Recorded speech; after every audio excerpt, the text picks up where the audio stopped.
OK, ben bienvenue, vous me connaissez tous, je suis Bernadette Gauguin. Ça fait la 3e atelier que je fais avec Mario. So, aujourd'hui, on parle de cornichons.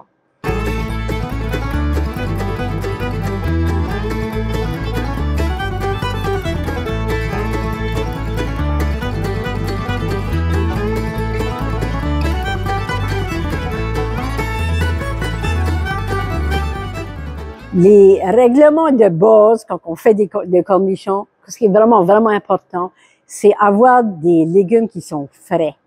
Si tu peux faire ton pickle, là, ton cornichon, la journée que tu ramasses tes concombres, là, ça sera de bien meilleure qualité. Ils vont rester beaucoup plus croustillants, ça va être beaucoup mieux. Les oignons, pas si tant, là, ça boite pas, mais les concombres, les cornichons concombres, si tu peux les ramasser le matin, faire ton pickle l'après-midi, t'as pas mal une bonne chance d'avoir un pickle supérieur que si tu laisses tes concombres 3-4 jours. Ça vient plus smooth, c'est plus difficile à faire un bon pickle. Si tu achètes tes pickles, moi, souvent, je vais acheter des concombres, j'en produis, là, mais si j'en achète, quand je vais aller à la ferme Michaud, puis je vais leur demander, ça fait combien de temps qu'ils sont cueillis. À côté, j'avais des in, là, que je pouvais avoir quelqu'un qui était là, qui me disait, OK, il m'appelait, on ramasse les concombres en matin, là. Je disais, OK, je fais là bientôt, je vais chercher mes concombres pour mes pickles. So, si vous pouvez savoir quand est-ce que c'est cueilli, c'est vraiment important. Deuxième règle de base, c'est, les concombres, il faut qu'ils soient bien lavés. Même si vous les plumez avant de commencer, là, vous avez une petite brosse à légumes, là, brossez-les comme il faut, pour pas qu'il y ait de terre, parce que ça peut vraiment faire une grosse différence dans la qualité de votre pickle. Ça amène tout ça de garbage là-dedans. Là. So, c'est vraiment important de bien laver avant de commencer.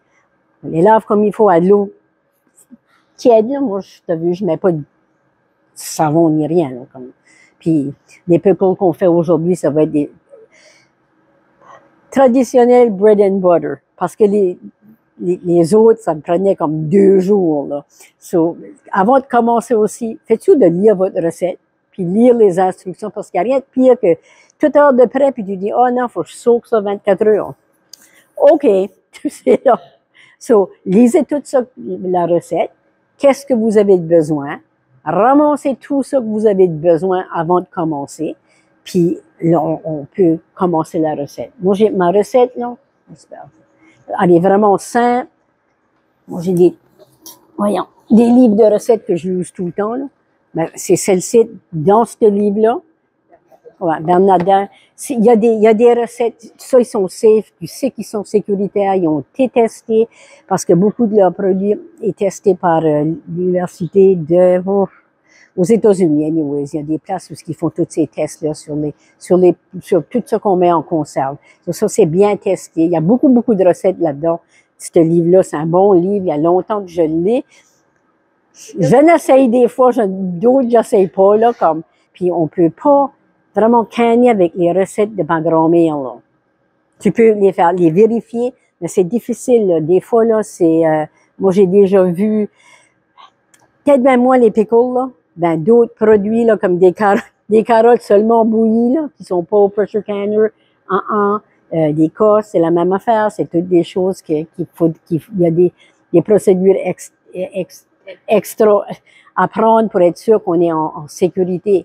Puis, c'est comme on dit à toutes les fois qu'on a un workshop, quand même que ta grand-mère n'a pas été malade, puis ta mère n'a pas été malade, puis toi, t'as pas été malade, tu voudrais pas être la personne qui donne à tes petits-enfants un produit qui va les rendre malades. Souvent, tu as vu, là, avec tout le canage, c'est beaucoup le botulisme, puis ça se voit pas, ça se sent pas, ton peau paraît pas, tu peux pas dire, là, ça bouillera pas. Si que ça commence à faire monter pour bouillir, mais vous savez, c'est pas bon. Out. Mais le botulisme, on peut pas. On ne voit pas. Des pickles qu'on met du vinaigre dedans, vous avez pas de problème avec ça. Il y a aucune chance que tu aies ça quand c'est vinaigré, parce que c'est acide. So, c'est vrai. Ouais. Ben, du sel, puis surtout le vinaigre, ça baisse ton pH, puis cette bactérie-là, comme Le botulisme, c'est un spore. Il peut rester dans ta bouteille, mais il ne sera pas activé à un pH de moins que 5 là, avec ton vinaigre. Ça va pas travailler, ça peut pas se reproduire. Puis c'est pas le sport qui vous tue, c'est les toxines que ça produit. Tu sais, quand vous parlez, des fois, ils parlent du Botox, là. Ils donnent des injections de Botox, là, puis ça paralyse les muscles ici, là. T'as les us, là, comme là, puis ça baisse plus, là. Quand tu la nouvelle shot, ben, c'est cette toxine-là vraiment, vraiment, vraiment diluée qui mettent là. Ben, imagine-toi si tu en manges, ça paralyse ton diaphragme. So, basically, t'étouffes. Il y a du monde qui survit, ben, c'est pas drôle, là. Comme des intoxications alimentaires, ça peut être vraiment, vraiment dangereux. Regarde qu'est-ce qui se passe. Il y a Calgary tout de suite, là. Il y a des grosses intoxications alimentaires dans les daycares. Ah ouais, oui, il y a une cuisine centrale qui prenait garde à faire la bouffe pour plusieurs centres d'accueil d'enfants. Il y a quelque chose qui s'est passé mal, il y a quelque chose qui a fait qu'il y a une intoxication alimentaire dans plusieurs centres, puis beaucoup d'enfants, là. Puis les petits, ben, ils ont un petit corps. Les petits corps, ça prend moins. Hein, c'est comme n'importe quoi. Tu as vu le dosage pour enfants de médecine est plus bas que pour un adulte, mais la toxine, c'est la même chose. So, c'est comme inquiétant, là, que tu vois des choses comme ça se passer. So, ça, c'est assez ma food safety training qui sort, puis qu'on pense qu'il faut toujours en parler un petit peu. So, Chantal puis moi, on a préparé les cocombes. Vous la lavez comme il faut, on coupe les bouts, puis nous autres, utilisé des beaux petits pickling cucumbers là, que Mario nous avait amené, des beaux petits cocombes. So, on les a coupés au temps égal qu'on pouvait, là, comme nos tranches à peu près comme ça. On peut les faire à la main. Elle est super bonne, là. Moi, c'est moins bon. Moi, je prends une mandoline. Souvent, je vais prendre ma mandoline, puis je la set à la largeur que je veux. Puis c'est un canon cheapy, là. J'ai acheté ça au Canadian Tire, je pense, comme 10 ans passés, puis vraiment, à travailler en cours, t'as juste la chose, puis tu fais tes cocons. Puis là, j'ai les choses à l'envers, ici, là. C'est comme ça. Puis ça, puis t'as ton garde. Puis moi, j'ai aussi des gants, parce que j'ai des gants spéciaux, là, que j'avais fait venir sur Amazon, parce que je réussissais tout à me couper pareil. Ouais. Tu sais, là, tu montes ton cou, tu slides ton garde, puis ça coupe, ça, là. Tu t'habites à slicer le bout des mains. So, moi, j'ai ces gants-là, je sais pas, je voulais les trouver puis les amener, là, mais encore une fois, je les ai oubliés. So, ici, dans notre recette, ça nous prend à peu près 10 tasses de cocombes. On n'a pas tout à fait mesuré, mais c'est important de suivre la recette. Comme surtout pour le vinaigre et le sel. Comme le montant de vinaigre, sel, sucre. Faut que ça goûte que tu crois que ça va goûter, là. C'est important. Des fois, tu dis, moi, j'aime pas le sucre, je vais pas mettre de sucre. C'est important de suivre la recette. Parce que ça va pas te donner le produit que tu t'attends, là. Moi, l'année passée, j'avais trouvé une belle recette. Moi, j'aime pas beaucoup le sucré. J'avais trouvé une recette qui avait presque pas de sucre dedans. Ben, c'était pas mon genre. Il n'y a pas personne qui a voulu manger ça, comme. Ça me goûtait assez le vinaigre, comme. C'était comme. J'ai fini par donner ça aux poules. Tu sais, j'ai vidé le vinaigre, je les ai rincés, puis j'ai donné les pickles aux poules.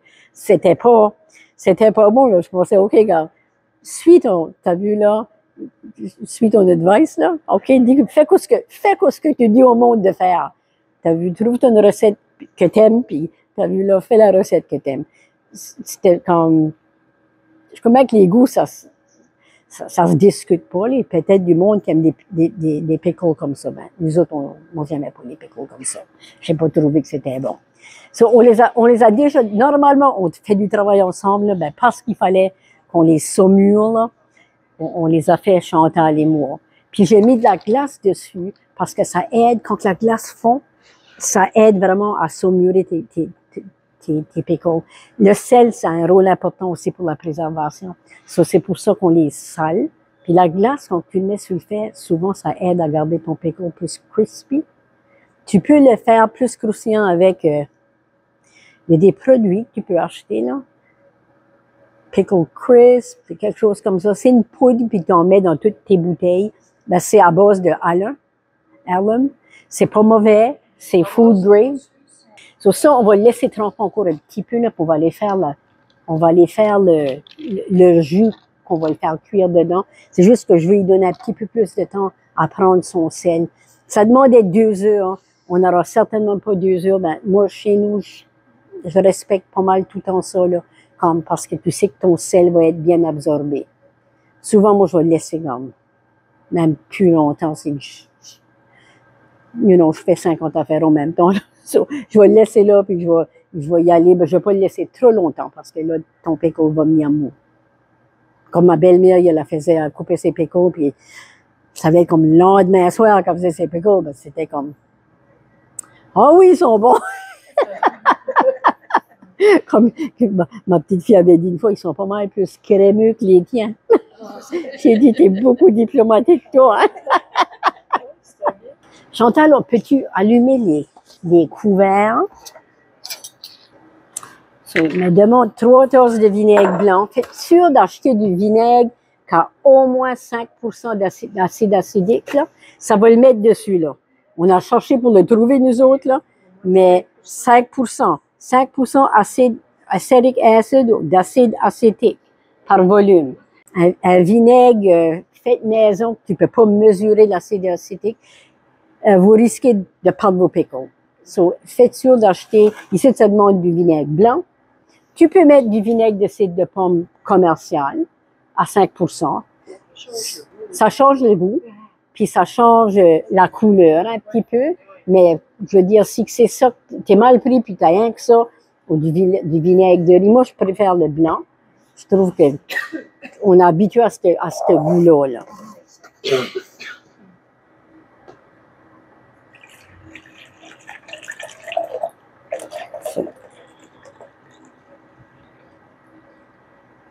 Toutes les fois que je fais des pickles, moi je pense à ma mère. Quand j'étais petite, on arrivait de l'école, parce que ma mère faisait ça en septembre. Ça sentait dans ma ça, ah oui. Ah, c'était comme une senteur de vinaigre, tu rentrais, c'est j'aimais ça. Oui, mais j'aimais tellement ça, je me rappelle, là, comme je la suivais partout avec...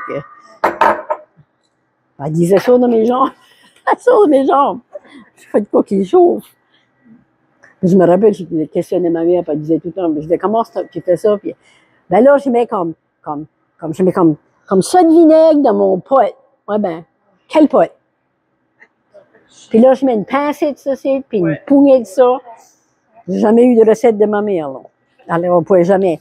Là, Mario a été gentil, puis il a tout mesuré ça pour nous autres, hein, comme c'est la vraie affaire. On va mettre le vinaigre puis le sucre. Oh, ça va me prendre une grande cuillère. S'il te plaît. Moi, je suis pas de... Hein? Il peut venir faire ma peur. Ben, il est fun, hein?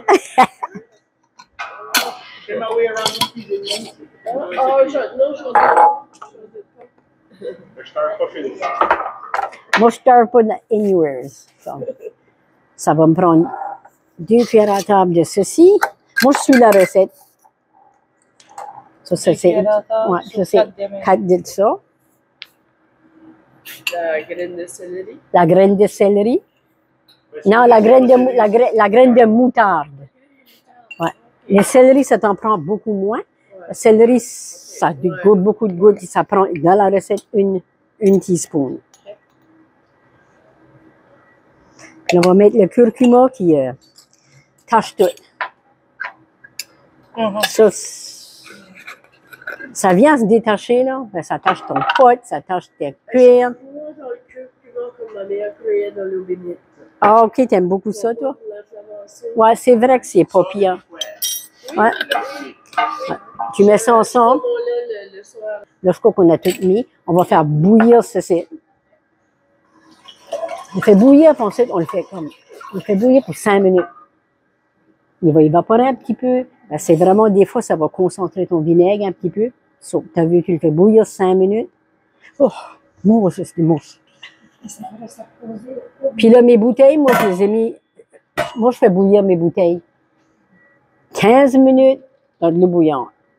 Je mets mon eau, je commence mon timer. quand que ça bouille, là. Ça bouille vraiment, là.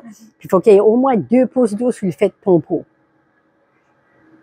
Je fais bouillir ça 15 minutes. Il y a du monde qui les fait dans le fourneau. Moi, je ferais pas ça dans le fourneau. Il faut que ça soit bouilli. Dans le fourneau, je dis pas que c'est mauvais. Ben, on en parlait un petit peu plus tôt. Là, des fois, ça peut briser tes bouteilles. Tes bouteilles, c'est pas fait pour aller dans le dry heat. Dans le dry heat, puis souvent, tu vas aller plus que 212 degrés, là. C'est ça, comme la température que ça bouille. Dans le fourneau, tu vas aller, tu sais, ils disent 225, 250, comme le monde qui fait ça maintenant. C'est pas que c'est pas safe, mais tu risques de briser tes bouteilles. Puis si tu le fais à répétition, plus de fois que tu le fais, plus de chances que tu aies des petits hairline cracks dans tes bouteilles. So, moi, surtout si tu as des maçons que tu réutilises tout le temps, là, puis je veux dire au prix qu'ils sont, là, tu veux les réutiliser. Comme, moi, j'ai pas des mason jars aujourd'hui, là, j'en ai mes autres bouteilles, là. So, mes bouteilles, moi, je les ai mis à bouillir. On les fait bouillir. On a un beau petit rack, là, mais si jamais vous n'avez pas de rack chez vous, achetez ces affaires-là, là, comme au dollar store, mets ça dans le fond de ton pot. As long que tes bouteilles touchent pas le fond. Parce que ils vont risquer. Quand ils sont vides, là, juste de même, c'est pas si pire. C'est quand tu as prêt de faire des choses dedans. Ou si tu es vraiment mal pris, tu vas user saucisse. Moi, je les prends avec des twist ties, puis je les twiste ensemble, puis je me fais un beau sac comme ça, puis je mets ça là-dedans, puis c'est juste perfect. Des fois, tu en as des vieux, tu peux pas faire avec, ils sont moitié rouillés. Là. So, parce que moi, souvent, quand je viens le faire, je peux pas trouver quoi je cherche. So, j'ai ce truc-là, là, c'est comme, let's go. Parce que là, il faudra attendre 15 minutes, 5 minutes de saucisse. Okay. Après ça, on va mettre... Tu veux mettre un couvert? Non, saucisse, tu veux pas le couvrir. Okay. Tu veux faire bouillir ça au découvert parce que tu vas avoir des fumes, là. Tu veux que ça sorte. Puis là, quand ça va start à bouillir, on va drainer nos cocons. Juste quand ça commence à bouillir, on va les drainer pour à peu près 5 minutes, sortir le plus gros, puis après ça, on remet ça de là-dedans. C'est pas, des pickles, c'est vraiment pas, c'est pas compliqué, là, des simples pickles. Même comme tes pickles à la moutarde. C'est l'affaire avec les pickles à la moutarde ou des pickles que tu épaissis. Il y a un temps qu'on utilisait de la farine. À ce temps, ils demandent qu'on n'utilise plus de farine. C'est un amidon qui s'appelle du clear gel. C'est une autre sorte d'amidon qui est faite pour le pickling. C'est plus clear gel. Puis mais c'est difficile à trouver, là, des fois, là, moi, j'en ai acheté chez Amazon. Je trouvais que c'était trop cher. J'ai essayé de trouver une autre place parce qu'il y avait un ami, moi, qui m'avait dit qu'on avait acheté. C'est un amidon. C'est un amidon spécifique pour le pickling. Amidon de maïs.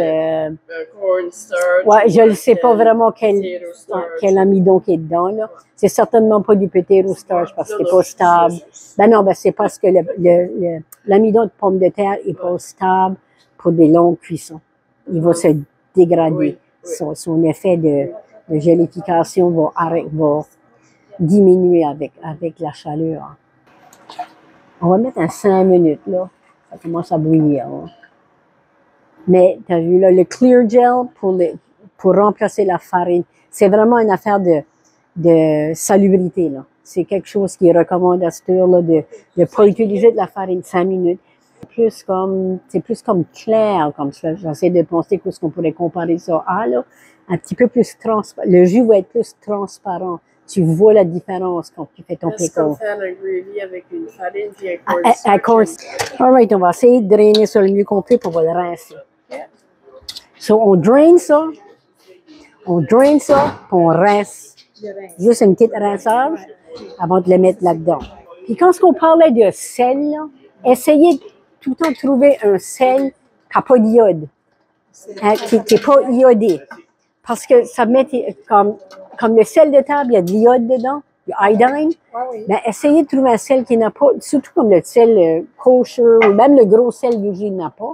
C'est que ça va mettre quand il y a de l'iode, c'est pas poison, c'est que ça, fais attention de ne pas t'ébouillanter, toi, la steam va partout.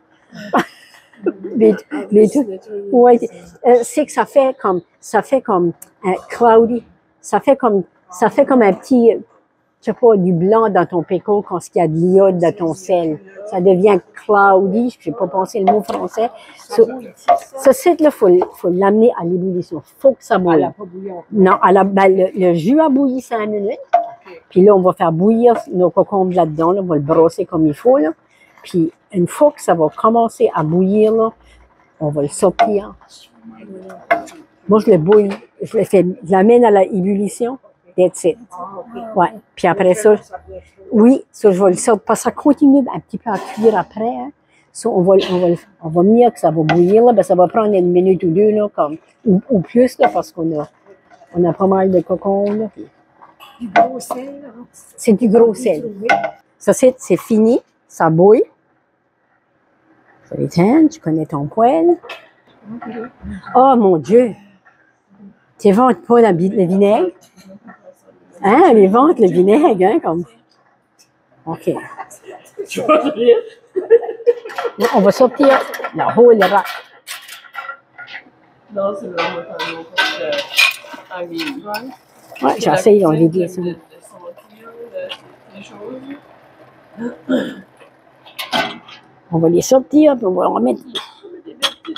Ah ouais, on a des belles petites bouteilles. Là, il faudra que je les vide, là. Moi, j'ai les mains, là, que je peux. Fireproof. Ben, il n'y a qu'un petit brin. Non, mais ça vient travailler dans les... On peut prendre nos pinces aussi, Chantal.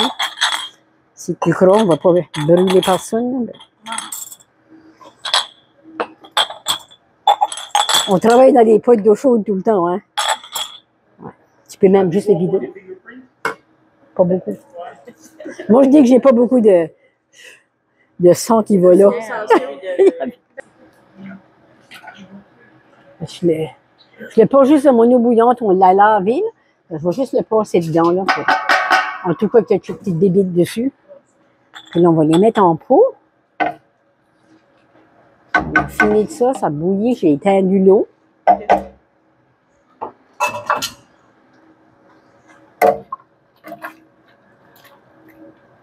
C'est pas. C'est pas loin.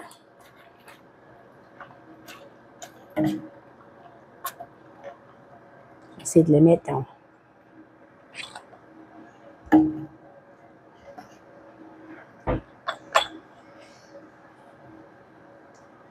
T'arrêtes une petite cuillère? Une petite cuillère pour que je puisse pousser ça dans le fond, là, comme. Y a-t-il quelqu'un qui veut en mettre? Comment? Vous avez pas beaucoup travaillé aujourd'hui. Ah ouais, ça va toutes les pattes. Puis là, je les pousse, là. Je les pousse, puis j'essaie d'avoir au moins, mettre mon vinaigre jusqu'à là. OK. Faut que tu aies un headspace, là. So, j'essaie de mettre mon vinaigre, comme là, je vais mettre un petit peu plus de vinaigre, là, parce qu'il en manque, là. Faut que ça couvre, là. J'essaie de mettre mon vinaigre jusqu'à cette place-là. Parce que ça prend un petit peu de headspace pour que ça fasse son vacuum, pour sealer. OK, toi. Ça va juste... Ça passe les concombres. Oui. Ouais. C'est sur le fait. Ça, c'est des petites patentes. So, usually, tu ne vas pas mettre ton doigt là. Ah, OK. Sorry. Donc, c'est pas grave, là. C'est juste qu'on l'a bouilli, on l'a stérilisé. Ben, ça travaille. Ouais. On prend le bois, puis comme tu as fait, on peut essuyer le toit. Ouais, ça travaille. Ça travaille vraiment bien quand c'est juste les petits couverts, là. Ça vient avec les kits que tu achètes, là. Puis là, tu les perds. Tu sais, là, vous savez ce que je veux dire, là? Tu les perds. Finger tight. Ouais, tu le trouves jamais bien. Moi, ça, c'est comme... C'est bien. Oh, toi, tu es bien, toi. Tu es perfect, toi. Un petit peu trop de jus. On va sortir du On jus. met dans notre bouteille. Ouais.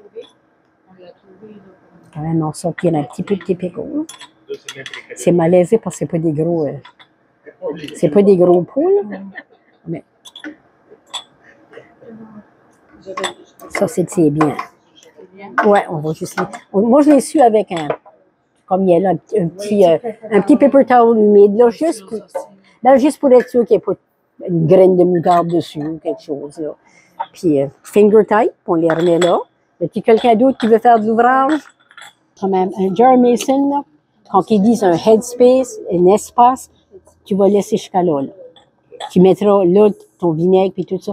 Cet espace-là, ça aide à faire le saut. Quand on les chauffe de nouveau, ça aide à ton vacuum à se former. Je vais mettre un petit peu plus de jus dans celui-là, juste comme une smidgen, là, juste une petite, un petit peu pour me rendre au bout. Perfect. Non, ça va faire des beaux pickles. Puis après ça, une fois qu'on les a toutes remplis, on va les remettre dans l'eau bouillante. On va faire un bain d'eau bouillante pour 10 minutes. Tu dois mettre un petit peu plus de jus, ouais, parce que... Ouais. Perfect. Ouais, Fernande, t'es une bonne travaillante.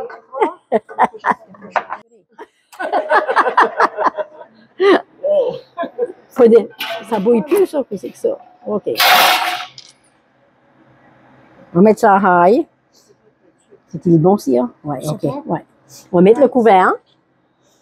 Puis ça aide à caper, puis c'est comme que je disais tantôt, quand on a nos pots ouverts, il y a toutes sortes d'affaires qui peuvent tomber. Là, ça, c'est pour détruire ça. Cette petite 10 minutes-là, c'est une extra sécurité. Dans des pickles, c'est moins un problème, ben, comme dans des confitures, des fois, il y a des moisissures qui se mettent, puis tu vas rouvrir là, puis il y a une moisissure là. Mais usually, c'est là que ça arrive. Ça, si tu l'as fait 10 minutes, c'est pour ça, c'est pour cette raison-là. Il y a tout ça de micro-organismes qui flottent dans l'air. On parle, puis on crache, puis qu'on shed, qui appelle ça, là, des bactéries. Ça, c'est juste un petit step de sécurité à la fin. Là. 10 minutes. Tu espères que ça bouille, bec, puis tu mets ton chrono 10 minutes. Comme là, vraiment, elle aurait dû bouillir. Là. Allez, on l'avait comme baissé, là. Normalement, moi, je mets le couvert, puis je laisse bouillir, puis là, je le mets bec dedans. Puis ça prend, t'as vu, là? Oui, puis ça prend pas, t'as vu, c'est rien, ça. Là, ça va sortir, puis ça va caper, là. Ça prend un petit peu de temps, là. Va être vraiment, il est beau.